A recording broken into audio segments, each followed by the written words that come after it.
the Queen used her speech to pay tribute to the victims of the numerous disasters which marred 2017, from the Grenfell Tower fire to the Manchester bomb.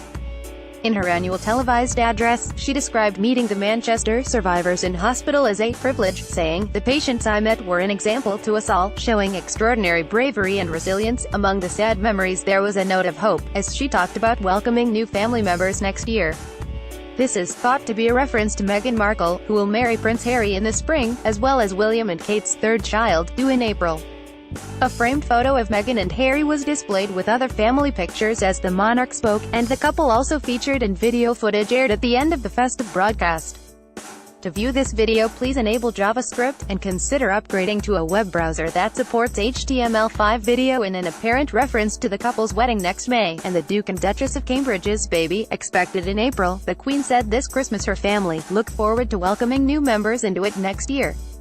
The Queen also reflected with humor on milestones in her own life, from celebrating her 70th wedding anniversary in November, to the Duke of Edinburgh's decision to step down from solo public duties. She said, "I don't know that anyone had invented the term platinum for a 70th wedding anniversary when I was born. You weren't expected to be around that long." Home was the theme of his year's Christmas message, recorded at Buckingham Palace, and she highlighted how the powerful identities of London and Manchester had shown through in the face of appalling attacks this year.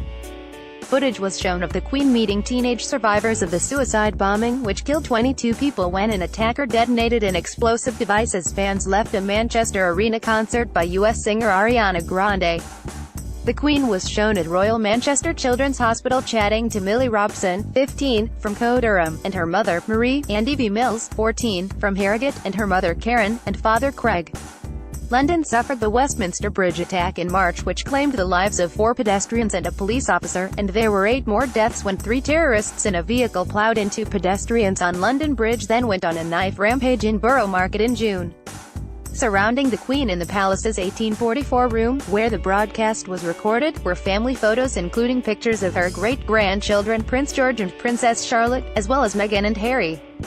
Ms. Markle, who is spending Christmas at Sandringham with Harry and other senior royals, is likely to have watched the Queen's message with members of the monarchy. Her appearance in the Queen's end-of-year address to the nation is another sign of how quickly she has been accepted into Britain's most prominent family. The message ended as it had begun, with a performance by the Commonwealth Youth Orchestra and Choir, and the Queen's closing words reflected her faith: "It is Jesus Christ's generous love and example which has inspired me through good times and bad."